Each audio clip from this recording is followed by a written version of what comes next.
Hello friends, welcome to our channel smart study with RS. आज के lecture के अंदर हम मॉडल प्रैक्टिस सेट नंबर 4 को डिस्कस करेंगे। HSSC special for PRT JBT.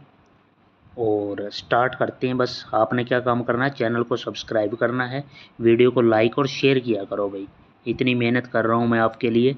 तो स्टार्ट करते हैं पहले क्वेश्चन से कि सबसे पहले क्या है, बाल विकास और शिक्षण पद्धति के क्वेश्चन। सभी important question, previous year question है ये। निम्नलिखित में से कौन सा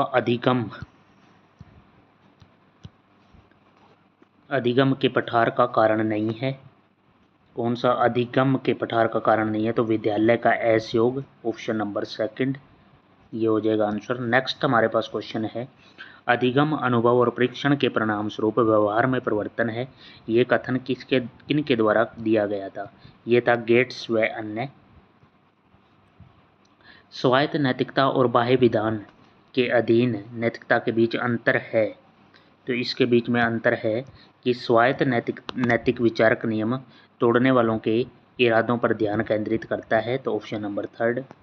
नेक्स्ट हमारे पास क्वेश्चन है, निम्नलिखित में कौन सा व्यगोत्स्की के अनुसार गलत है? तो किसके अनुसार गलत है? तो यहाँ पे ये दोनों तो ठीक हैं, चौथे का हम देखते हैं।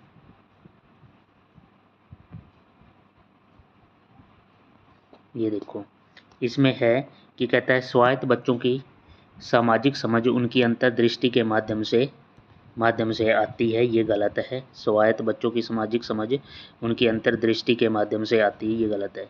नेक्स्ट हमारे पास है, सार्वभौमिक नैतिक सिद्धांतों का मतलब है, सार्वभौमिक नैतिक सिद्धांतों का मतलब है नैतिक मानकों, ऑप्शन नंबर फर्स्ट। नैतिक मानकों के समावेशन के उच्च सत्र को नैतिक विकास की एक अवस्था में पाया जा सकता है। तो यहाँ पे हो जाएगा फर्स्ट। नेक्स्ट हमारे पास क्वेश्चन है, किशोर अवस्था एक सामान्य समक्ष का एक निर्माण करने व एक दूसरे का समर्थन करने का अवसर है। तो यहाँ पे आंसर हो जाएगा हमारा सही, सहकर्मी से सहकर्मी तक अध्ययन। अपनी स्थिति की समझ और सुधार लाने में एक सामान्य हित के साथ अपने स्वास्थ्य केंद्र के भीतर और बाहर का प्रबंधक क्या कहलाता है? नेटवर्क कहलाता है, ऑप्शन नंबर सेकंड।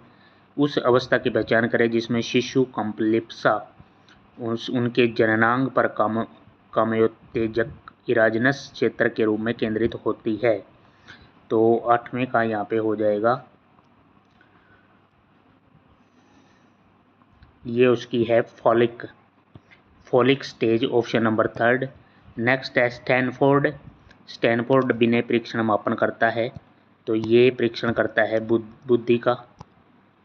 नेक्स्ट है, डोमेन में विशिष्ट तत्वों, प्रक्रियात्मक पैटर्न और अवधारणाओं की याद या मान्यता शामिल है जो बौद्धिक कौशल के विकास में काम करते हैं। तो संज्ञानात्मक, ऑप्शन नंबर 4। नेक्स्ट, गिलिगन के कोहलबर्ग के नैतिक विकास के सिद्धांत की आलोचना क्योंकि ये रिश्तों के विषय में तर्क की भूमिका और दूसरों की चिंता को शामिल नहीं करता, option number first.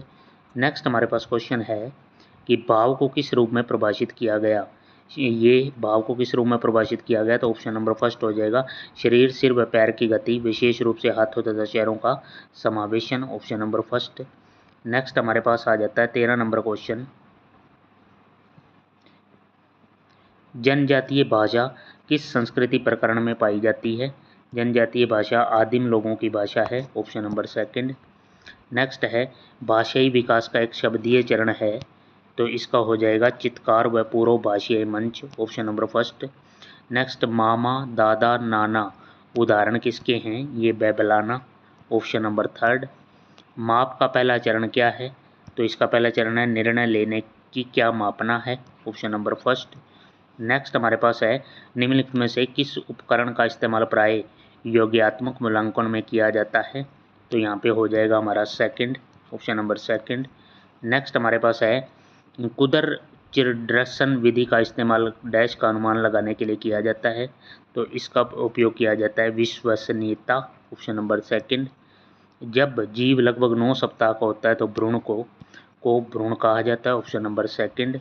20 number question हमारे पास है 20, डैश को ध्यानपूर्वक अन्याय को रोकने के लिए डिजाइन किया जाना चाहिए, तो ये हो जाएगा हमारा आकलन रणनीति, ऑप्शन नंबर सेकंड। नेक्स्ट भाषा है हिंदी, रसोई घर में कौन सा समास है? तो रसोई घर में है हमारा यहाँ पे तत्पुरुष, ऑप्शन नंबर सेकंड। नेक्स्ट हमारे पास है मैं खाता हूँ, कर्मवाच्य रूप होगा मुझसे खाया जाता है, ऑप्शन नंबर सेकंड। मैं रोज पढ़ता हूँ, वाक्य में क्रिया विशेषण का भेद है, तो ये रोज पढ़ता है तो कालवाचक क्रिया विशेषण, ऑप्शन नंबर थर्ड। निम्नलिखित में से योजक चिन्ह कौन सा है? तो ये हो जाएगा योजक चिन्ह। नेक्स्ट हमारे पास है घी के दिए जलाना मुहावरे का अर्थ है कि खुशी मनाना, ऑप्शन नंबर सेकंड। नेक्स्ट हमारे पास आ गया गद्यांश को पढ़कर उत्तर दीजिए। तो ये गद्यांश दिखा देता हूँ मैं किससे रिलेटेड है। जानवरों में गधा सबसे बुद्धिहीन समझा जाता है। जब किसी आदमी को पर दर्जे का बेवकूफ़ कहना चाहते हैं तो उसे गधा कहते हैं। तो इस तरह का है, आप देख ही सकते हो। इसमें दो बैलों की कथा प्रेमचंद, लाक्षणिक रूप से गधे शब्द का प्रयोग हुआ है, तो ये है बेवकूफ़ व्यक्ति के लिए, ऑप्शन नंबर फर्स्ट। गधा किन अर्थों में अन्य जानवरों से भिन्न है? तो गधा क्रोध नहीं करता, ऑप्शन नंबर सेकंड। गधे के संबंध में असत्य कथन है, वह अधिक तंग करने पर क्रोधित होता है, ऑप्शन नंबर 4। निम्नलिखित में से काव्यांश को ध्यानपूर्वक पढ़िए और पूछे गए प्रश्नों के सही उत्तर विकल्प।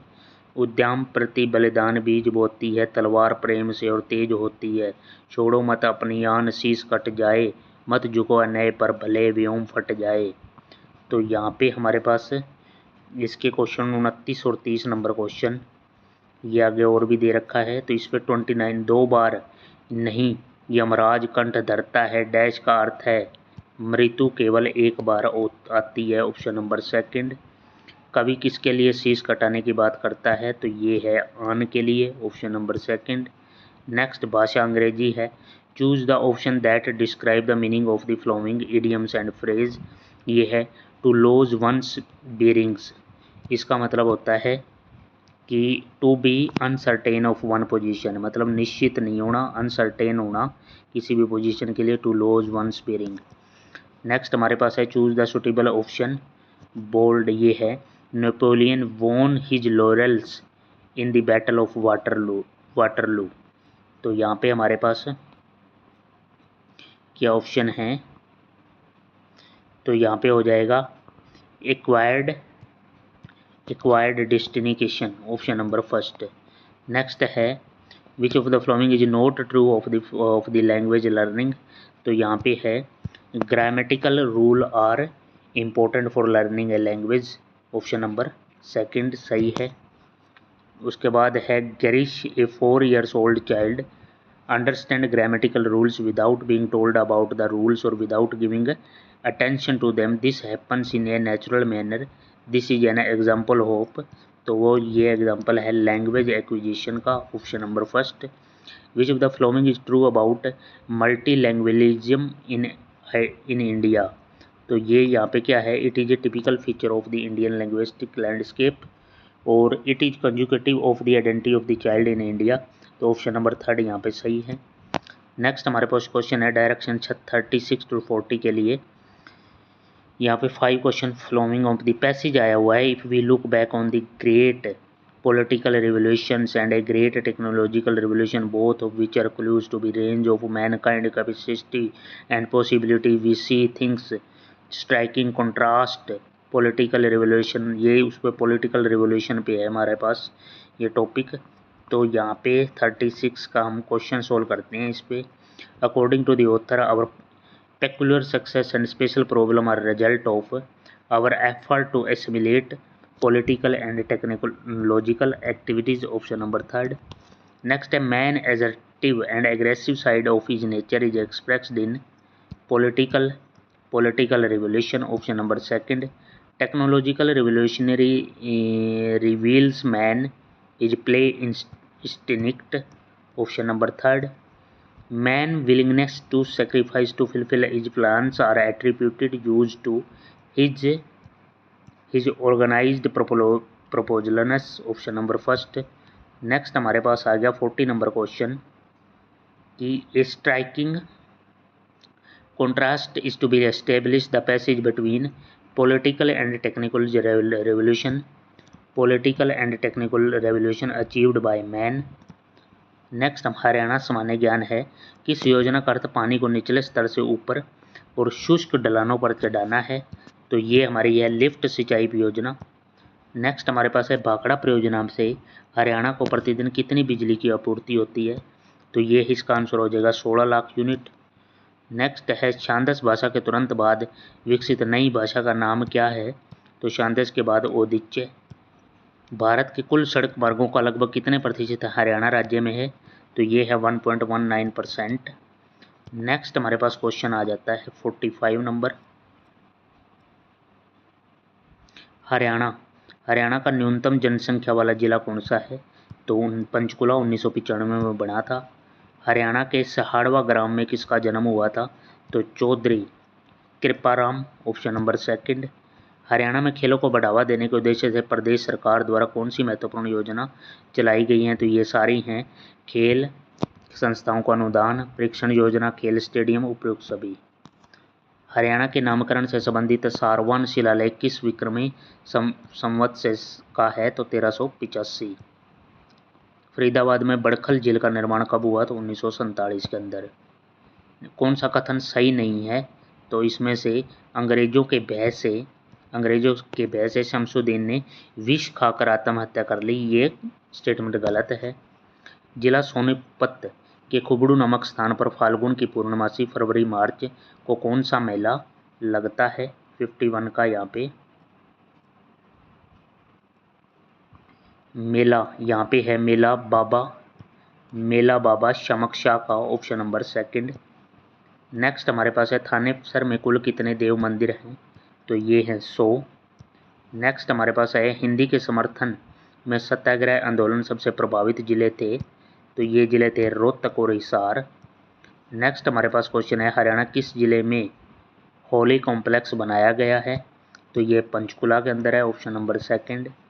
राज्य के पानीपत जिले में किस कंपनी का पेट्रोलियम परिसर है, तो ये है IOC Indian oil corporation, second option.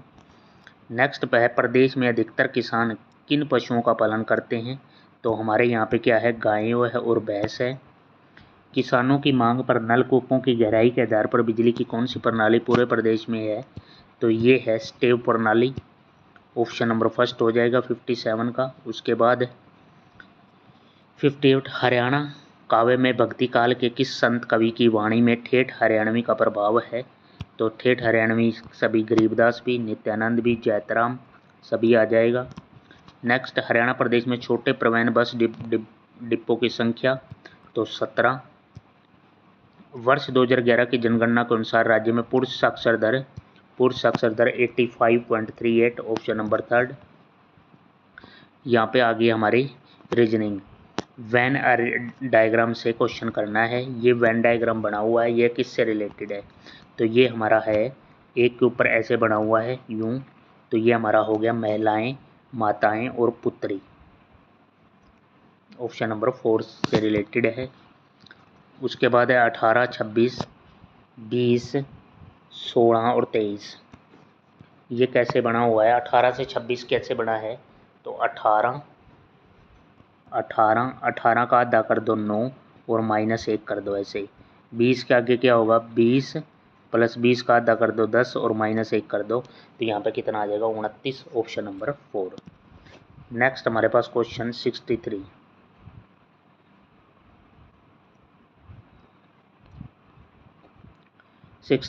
हमारे पास ये है AD का पिता है।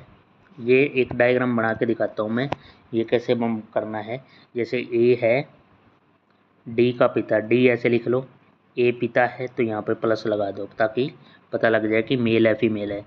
C और D भाई हैं, C और D भाई हैं तो C प्लस G B की माँ है और C B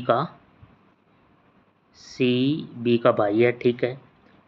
और G है जो B की माँ है, B की माँ है, C और D भाई C B का भी भाई है तो यहाँ पे BP हो जाएगा। और G B की माँ है तो यहाँ पे G हो गया, ये इनका पिता हो गया, ये नेगेटिव कर दो माँ है तो। G A से किस प्रकार संबंध है, तो G क्या है, G तो A की पत्नी होगी, ऑप्शन नंबर 4। ये है हमारे पास क्या है, सभी स्कूटर दो पहिया वाहन है, ठीक है। सभी साइकिल दो पहिया वाहन है, ठीक है। तो सभी स्कूटर साइकिल हैं, ये भी गलत है, और सभी साइकिल स्कूटर हैं, दोनों ही गलत हैं भैया, ऐसे नहीं कह सकते, ये दोनों ही गलत हैं। ऑप्शन नंबर फर्स्ट हो जाएगा हमारा सही। नेक्स्ट हमारे पास क्वेश्चन है कि एक निश्चित कूट भाषा में आई इम्पोर्ट को ये किया गया है, उसके बाद यहाँ पे पैटर्न क्या फॉलो कर रखा है वो देखो। आई 9 नंबर पे है, जी 7 पे है, 2 माइनस कर दिया। एम 13 नंबर पे है, के 11 नंबर पे है, 2 नेगेटिव कर रहा है तो 2 माइनस करके ऑप्शन नंबर 4 बन जाएगा। पैटर्न बताना है मैंने आपको बस। ये एक पेज है, इस पेज को क्या है, पहले इस पूरा पेज था, इसको ऐसे मोड़ दिया, उसके बाद यहाँ पे क्या है, इस आधे पेज को ऐसे कट करके फिर यूँ मोड़ दिया, यहाँ पे 2 बिंदु लगा दिए। तो इसको खोलने पे कैसा बनेगा वो चेक करते हैं। इसको खोलने पे ऐसे दिखेगा, अंदर तो आपकी हो जाएंगे 4 जीरो और कॉर्नर पे 1 जीरो, ऑप्शन नंबर 4। नेक्स्ट हमारे पास है ये, इसका पैटर्न आप समझ लेना, देखो ये टी 20 पे है, 20 और 1 21, 22 23 24 आगे 25 आएगा, फिर ओ 15 पे है, 17 पे है, 19 पे, 21 पे, 23 पे और फिर 25, फिर वाई आएगा, double y s, option number second. यहाँ हमने क्या है, इसमें से असंगत बताना है, असंगत मतलब अलग। 13 दूनी 26 और 13 का स्केयर 169, 17 का स्केयर 289 होता है भाई, 289, सेकंड गलत हो जाएगा। नेक्स्ट हमारे पास है ए का अर्थ जोड़ है, बी का गुणा है, इसको बोर्ड मास से आप इस पूरी इक्वेशन को सोल्व करोगे तो आपका आंसर 2 आएगा, ऑप्शन नंबर सेकंड। चिराग, फिरोज, हीरा, जॉय और लोहित एक पंक्ति में उत्तर की ओर मौका, ये पंक्ति में बैठे हैं, ये दायां बायां बिठाना है भाई। मैंने स्क्रीन पे आपको क्वेश्चन लगा रखा है, इसका आंसर क्या होगा, हमने बताना क्या है, फिरोज के दाईं ओर तीसरे स्थान पर कौन बैठा है, ऐसे पंक्ति में बिठा लेना आप, अरेंज दायां बायां करके। तो चिराग बैठा है, इसका फर्स्ट ऑप्शन आएगा। 70 हो गया भाई, 70 के बाद 71 नंबर क्वेश्चन देखते हैं। गणित के क्वेश्चन आ गए हैं यहाँ पे, देखो भाई। अगला पद ये रीजनिंग का कह लो या मैथ का कह लो, जैसे भी है। 1 9, ये क्या है, 2, 1 का क्यूब, 2 का क्यूब प्लस 1, 3 का क्यूब प्लस 1, 4 का क्यूब, 5 का क्यूब प्लस 1, 6 का क्यूब प्लस 1, 6 का क्यूब प्लस 1 कितना हो जाएगा, 217, ऑप्शन नंबर 4। 36 81 144 200 में गलत पैटर्न पे फिट ना होने वाला, तो ये क्या है, 6 का स्केयर, 9 का स्केयर, 12 का स्केयर, 15 का स्केयर, 12 और फिर 18 का स्केयर आना चाहिए, 256 गलत है, ऑप्शन नंबर 4। 10 वस्तुओं का क्रय मूल्य 16 वस्तु के विक्रय मूल्य के बराबर है, तो हानि का प्रतिशत, यहाँ पे देखो 10 वस्तुओं का, 10 का CP इज इक्वल टू 16 का SP, CP बाई SP क्या हो जाएगा, यहाँ से 16/10, यहाँ से क्या हो गया 8/5। तो यहाँ पे 8 रुपये की चीज़ 5 में बेचेंगे, 3 का लॉस, 3/8 कितना होता है, 37.5%, ऑप्शन नंबर सेकंड। नेक्स्ट हमारे पास क्वेश्चन क्या आ जाता है कि किसी वस्तु को 15% और 10% के लाभ के बेचने से प्राप्त विक्रय मूल्य का अंतर 10 है। तो आपका क्या है, ये इस 15 और 10 का अंतर कितना है, 5%, और 5% की वैल्यू कितनी दे रखी है, 10। 1% की वैल्यू यहाँ से कितनी होगी, 2 रुपये। 100% के लगाएंगे तो 1 के बाद 2 जीरो हैं, तो 2 के बाद भी 2 जीरो चिपका दो, 200 आंसर आ जाएगा, ऑप्शन नंबर 4। किसी वस्तु का विक्रय मूल्य 1920 है, ठीक है। दिया गया बट्टा, मतलब छूट उस पर दे दी 4%, वस्तु का अंकित मूल्य है। बट्टा हमारे पास कितना है, 4%, 4% का फ्रैक्शन वैल्यू कितना, 4/100 करके 1/25, मतलब कोई 25 की चीज़ थी, 1 रुपये का छूट दे दी, 24 की बिकी है। इस 24 की वैल्यू ही क्वेश्चन में 1920 है, इस 24 की वैल्यू 1920 है। 1920 जो वैल्यू है वो 24 की है, हमने 25 की निकालनी है। 24 अट्ठा 192, 80 हो गया, 25 अट्ठा 200 और 1 जीरो और 2000 हो जाएगा। 2000 हमारा कौन सा है, 2000 हमारा आंसर सेकंड। नेक्स्ट क्वेश्चन है हमारे पास, किसी उपकरण के मूल्य में प्रतिवर्ष 20% का ह्रास, मतलब कमी हो रही है, 3 वर्ष बाद उपकरण का मूल्य कितना हो जाएगा। 20% है, इसको कैसे वो करना है, 20% का फ्रैक्शन तोड़ लो, 20% 1/5, मतलब कोई चीज़ आज 5 रुपए की है, 4 की होगी, फिर 5 की अगले साल भी, ये 5 की और 4 की। यहाँ ओवरऑल चेंज कितना है, 125 का गुणा कर दो यहाँ पे 64 का। अब क्वेश्चन ये बन गया कि 125 की चीज़ 64 की होगी, कमी कितने की हुई है। 5 में से 4 गया 1, 61, 61 की कमी 125 पे और गुणा 100 कर दो बस। 2500 का 100, 25 पंजा 125, 4 कम 4, 4 6 24, 244/5 करोगे तो आपका 48.8% आएगा, ऑप्शन नंबर फर्स्ट। नेक्स्ट हमारे पास क्वेश्चन आ जाता है कि ए का वेतन बी के वेतन का 40% है तथा बी का वेतन सी के वेतन का 25% है। ए का वेतन सी के वेतन का कितने प्रतिशत है। देखो भाई, आसान क्वेश्चन है, स्टार्ट करते हैं। ए का वेतन, तो इसको ऐसे लिख सकते हैं, ए का वेतन बी के वेतन का 40% है। 40% क्या होता है, 2/5, तो इसको 2/5 लिख लो, इक्वेशन नंबर फर्स्ट। बी का वेतन सी के वेतन का 25% है, 25% होता है 1/4, तो इसको 1/4 लिख लो। अब चक्कर कहाँ पड़ेगा, चक्कर पड़ेगा यहाँ पे बी की सेम करनी पड़ेगी। यहाँ पे बी की वैल्यू 5 है, यहाँ पे 1 है, तो मेरे को यहाँ पे सेम करने के लिए इसको 5 से मल्टीप्लाई करके 5/20 हो गया। अब क्या है, इस करने से फ़ायदा ये हो गया कि बी की यहाँ पे भी 5 है, यहाँ पे भी 5 है, ठीक है। अब ए की मेरे पास है 2 और सी की वैल्यू अब मेरे पास है बी। इसने पूछ रखा है ए का वेतन सी के वेतन का कितना प्रतिशत है, तो ए का वेतन कितना है 2 और सी का वेतन कितना है 20, कितने परसेंट हो गया ये, 10% हो गया, ऑप्शन नंबर सेकंड। नेक्स्ट हमारे पास आ गया 78 नंबर क्वेश्चन। 78 नंबर क्वेश्चन में क्या है कि किसी परीक्षा में 93% विद्यार्थी पास हुए, ठीक है, और इतने फेल हो गए, ये वैल्यू में दे रखा है। परीक्षा देने वाले कुल तो 93% तो पास हो गए, तो 7% फेल हो गए। इसका मतलब फेल 7% की वैल्यू ही 259 है। 259 जो है वो 7% की वैल्यू है। हमने तो टोटल निकालना है, तो 100% की वैल्यू निकालनी है। 7 21, 4 7 7 49, 37 गुणा 100 करेंगे तो 3700 हो जाएगा, ऑप्शन नंबर फर्स्ट। मीता की आय सीता की आय से 25% अधिक है। सीता की आय मीता से कितने प्रतिशत तक कम है। यहाँ पे दो हैं, मीता और सीता। मीता की आय सीता की आय से 25% अधिक है। 25% का फ्रैक्शन वैल्यू होता है 1/4। सीता की आय 4 है तो मीता की 5 है। ये अब उल्टा पूछ रहा है, ये पूछ रहा है कि सीता की आय मीता से कितनी कम है। तो यहाँ ये 1 कम है इससे, मीता की आय से, तो बेस वैल्यू क्या है 5 गुणा 100, 1/5 वैसे कितना होता है 20% होता है, ऑप्शन नंबर 4 हो जाएगा। नेक्स्ट हमारे पास क्वेश्चन है, ए और बी का अनुपात दे रखा है और बी और सी का दे रखा है। ए अनुपात ए प्लस सी पूछ रखा है।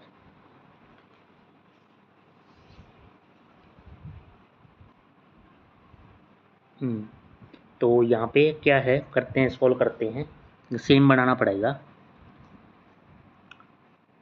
देखो एक तरीका बताता हूँ आपको कैसे करना है। इसमें क्वेश्चन सेट कर लिया, यहाँ पे हमारे लिख लो ए बी और सी। ए और बी का अनुपात 3:4, बी और सी का अनुपात क्या है 6 और 5।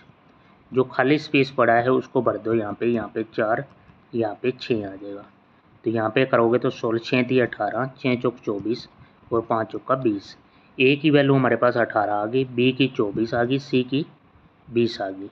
अब क्या है, ए कितना है, ए तो 18 है, बाय ए प्लस सी कितना हो जाएगा 20 और 18 कितना हो जाएगा 38।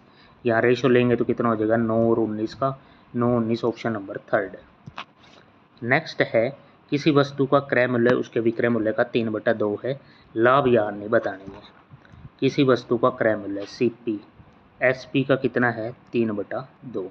मतलब क्या है, क्रय मूल्य 3 रुपये है और विक्रय मूल्य 2 रुपये है। लॉस होने लग रहा है कितने का, 1 का। बेस वैल्यू किस पे, क्रय मूल्य पे 3। 1/3 क्या होता है 33 से 1/3% का क्या हो गया, लॉस हो गया। तो लॉस हो गया तो क्या है, इसको कहते हैं हिंदी में हानि, ऑप्शन नंबर सेकंड। नेक्स्ट हमारे पास क्वेश्चन है, किसी कमरे की 4 दीवार का कुल क्षेत्रफल इतना दे रखा है, इसकी लंबाई चौड़ाई की दुगनी है, कमरे की ऊंचाई 11 मीटर है, छत का क्षेत्रफल कितना होगा। देखो 4 दीवारी का आपको क्षेत्रफल पता होना चाहिए। इसका मैं लिख देता हूँ 2 × H L प्लस बी, ये चार दीवारी का क्षेत्रफल होता है जो कि दे रखा है 660। और एक बात कह दे रखी है कि लंबाई उसकी चौड़ाई की लंबाई है जो चौड़ाई का डबल है, L बराबर 2b भी दे रखा है, और एक दे रखा है H बराबर 11। जो जो चीज़ दे रखी है वो पुट कर दो भाई। पुट करेंगे तो यहाँ पे क्या है 2 गुणा H की जगह 11, L की जगह 2b दे रखा है तो 2b plus b equal to क्या है 660। यहाँ से कितना हो गया 11 दूनी 22, 22 30 66 आ गया 30, 30 बराबर यहाँ पे कितना हो गया 3b, तो b की वैल्यू यहाँ से कितनी आ गई 10, b की वैल्यू 10, b की वैल्यू 10 आते ही यहाँ से l की क्या है पुट करेंगे तो l की वैल्यू आ जाएगी 2 20, क्योंकि b की 10 है तो l की डबल थी इसकी 20 हो जाएगी। ऊंचाई 11 है, छत का क्षेत्रफल होता है l गुणा b, लंबाई कितनी है 20 और चौड़ाई कितनी है 10, 20 गुणा 10 करेंगे 200, ऑप्शन नंबर फर्स्ट। नेक्स्ट हमारे पास 82 के बाद आ गया 83 नंबर क्वेश्चन। एक नाव है, धारा के अनुदिश 12 किलोमीटर जाकर वापस प्रस्थान बिंदु पर 3 घंटे में लौटती है। धारा की चाल इतनी है, नाव की चाल बतानी है। देखो यहाँ पे इक्वेशन बनेगी कि 12 किलोमीटर की दूरी है, ये इक्वेशन 12 किलोमीटर की दूरी और धारा की चाल 3 है और नाव की चाल बतानी। नाव की x मतलब एक दिशा में जा रहे हैं तो x प्लस 3 और 12 किलोमीटर की वापस आ रहे हैं तो x माइनस 3 उल्टी डायरेक्शन में, और टोटल 3 घंटे लग रहे हैं। यहाँ अगर मैं सोल्व करूँ इसको तो x की वैल्यू आपको सपोज करनी है, इस इक्वेशन को कौन सी ऐसी वैल्यू सेटिस्फाई कर देगी, x पे क्या रखूँ ये आपको पता लग चलेगा ऑप्शन से। यहाँ पे क्या रखूँ मैं, यहाँ अगर मैं कितना रखूँ कि ये x की वैल्यू सेटिस्फाई हो जाए, हमारी इक्वेशन ये बनेगी। ऑप्शन से चेक कर लेते हैं। यहाँ पे 82 नंबर क्वेश्चन हमारा यहाँ पे क्या है 9। हमारी इक्वेशन ये मैं दोबारा लिख देता हूँ, यहाँ पे बनी थी 12 और x प्लस 3, 12 और x माइनस 3 इक्वल टू 3, और यहाँ मैं 9 पुट कर दूँ x की जगह, 9 और 3 12, यहाँ पे तो 1 हो गया, 9 में से 3 गए, यहाँ पे कितना 6, 6 दूनी 12, यहाँ से वैल्यू 2 आ गई, 1 + 2 3 हो गया। इसका मतलब 9 आंसर आएगा, ऑप्शन नंबर सेकंड। यदि किसी संख्या को 11 से इस संख्या को 11 से विभाजित तो रिक्त स्थान पे, ये क्वेश्चन है 604-6, ये संख्या है, इसको 11 से डिवाइड कर दिया इसने। ये कहता है कि यहाँ पे डैश की जगह क्या आएगा, इसकी जगह, और ये 11 से डिविजिबल है। 11 से डिविजिबल है तो क्या रूल है यहाँ पे, यहाँ एक छोड़ के एक ऐड करूँगा मैं, यहाँ पे 6 और 4 10, 10 और 6 16, तो यहाँ डैश की जगह में क्या है, यहाँ पे तो 0 है, तो यहाँ क्या है 5 पुट कर दूँ तो 16 - 5 कितना हो जाएगा 11, और डिफरेंस 11 है तो 11 से डिविजिबल होगी, तो यहाँ पे 5 फिट बैठता है, ऑप्शन नंबर 4। एक आदमी अपनी आधी पूंजी को 10% वार्षिक दर से, 1/3 को 9% से और शेष को 12% से, उस प्राप्त होने वाली औसत वार्षिक दर क्या होगी। देखो कैसे करना है, आसान क्वेश्चन है। मैंने पूंजी मान ली कि उसने 6 रुपये लगाए एक बिजनेस में 3 हिस्सों में, आधी पूंजी को तो 10% पे, आधी पूंजी 6 का आधा कितना हो गया 3 रुपये, इसको तो लगा दिया इसने 10% पे। उसके बाद है 1/3, 6 का 1/3 करेंगे तो कितना है 2 रुपये, 2 रुपये लगा दिए उसने 9% पे, और बाकी कितने रह गए 1 रुपया रह गया, 1 रुपये को लगा दिया उसने 12% से। यहाँ टोटल कितना हो जाएगा वो देख लो भाई, यहाँ से टोटल करें हम तो 10 दिए 30%, 12 नहीं 2 है, 9 दूनी 18% और यहाँ 12%। ये टोटल कितना हो गया भाई, टोटल हमारे पास यहाँ से हो गया 18 और 12 30, 30 और 30 60, 60% ये किस पे है, हमने तो औसत निकालनी है, 6 रुपये पे थी, तो ये पूरी डिस्ट्रीब्यूट करेंगे तो कितना 10% ओवरऑल हो जाएगा, औसत 10% हमारे पास। ऑप्शन कौन सा है, सेकंड ऑप्शन है। नेक्स्ट क्वेश्चन है, प्रथम 10 पूर्ण संख्याओं का माध्य है। पूर्ण संख्याएं कहाँ से शुरू होती हैं, होल नंबर, तो पहले ये 1 से शुरू मत कर देना, ये 0 से शुरू होगी, 0 1 2 3, पहली 10 कितने तक बढ़ेंगी 9 तक, इनका टोटल निकालना है। और उसका माध्य है औसत पूछ रखा है इसने। औसत क्या होगा, यहाँ पे 4, 5, 6 औसत होता है बीच वाला, यहाँ का नंबर होगा 4 और 5 के बीच का, क्योंकि ये इतनी संख्या इधर, ये 4 संख्या इस साइड है, 4 संख्या इस साइड है, 4 और 5 के बीच में क्या है 4.5, ऑप्शन नंबर 4। गणितीय शिक्षण का कौन सा सिद्धांत गणितीय उदाहरणों के बीच अंतर्निहित सिद्धांतों और संबंधों को समझने पर जोर देता है, तो वैचारिक समझ। नेक्स्ट हमारे पास क्वेश्चन है, गणित शिक्षा का मूल क्या है, जिसमें आलोचनात्मक सोच, तर्क और रचनात्मक की आवश्यकता होती है, तो इसका आंसर हो जाएगा समस्या समाधान कौशल। नेक्स्ट हमारे पास है, गणित पढ़ाने के किस सिद्धांत में छात्रों को अस्थायी सहायता और मार्गदर्शन प्रदान करना शामिल है, क्योंकि वे नई गणितीय अवधारणाओं और कौशलों में महारत हासिल करने की दिशा में काम करते हैं, तो इसका आंसर हो जाएगा स्कैफोल्डिंग, ऑप्शन नंबर 1। नेक्स्ट हमारे पास क्वेश्चन आ जाता है 90, शिक्षण और सीखने की प्रक्रिया का एक अभिन्न अंग है जो शिक्षकों और छात्रों दोनों को सीखने के लक्ष्यों की दिशा में प्रगति पर प्रतिक्रिया प्रदान करता है, तो यहाँ पे आंसर हो जाएगा हमारा तीसरा, सीखने के लिए मूल्यांकन। नेक्स्ट हमारे पास पर्यावरणीय अध्ययन का है, मरुस्थलीय पौधों की जड़ें लंबी होती हैं क्योंकि जड़ें पानी की तलाश में लंबी हो जाती हैं, ऑप्शन नंबर 2। नेक्स्ट हमारे पास क्वेश्चन आ जाता है, निम्न में से कौन सा उर्वरक मृदा में सर्वाधिक अम्ल छोड़ता है, तो यहाँ पे अम्ल छोड़ता है ammonium nitrate, option number 3। Next, ozone परत कहाँ पे है, ओजोन परत है समताप मंडल, ऑप्शन नंबर 3। नेक्स्ट हमारे पास है, पारिस्थितिक तंत्र की संकल्पना किसने दी थी, A.G. टोंसले, option number 1। नेक्स्ट हमारे पास क्वेश्चन आ जाता है क्या, क्वेश्चन नंबर है 95, निम्नलिखित में से कौन एक वृक्ष की कभी सामाजिक वानिकी में लोकप्रिय था, अब एक पारिस्थितिक आतंकवादी माना गया है, तो ये पौधा है यूकेलिप्टस, पानी को बहुत ज़रूरत होती है इसको, ऑप्शन नंबर 3। पर्यावरण अध्ययन की पाठ्यपुस्तक में कोशिश करके यदा कदा इस गतिविधि पर जोर दिया गया है कि आपसी बातचीत करके निर्णय लेना, ऑप्शन नंबर 1।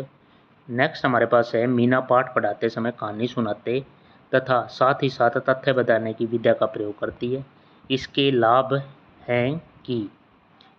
क्या हैं, इसके सभी हैं, ये बालकों पर केंद्रित है, ठीक है, इस विद्या में परिभाषाओं एवं रटने पर कोई जोर नहीं है, बच्चे वास्तविकता के कहानी को जोड़ पाते हैं और जीवन का, तो उपयुक्त सभी यहाँ पे हो जाएगा सही।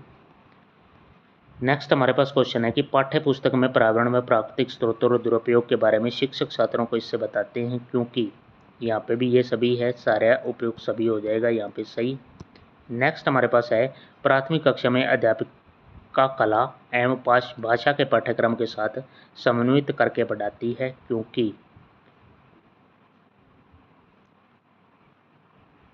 क्योंकि इससे विषय का अध्ययन समृद्ध होता है और ज्ञान समन्वित कर पाना संभव है, ऑप्शन नंबर 3।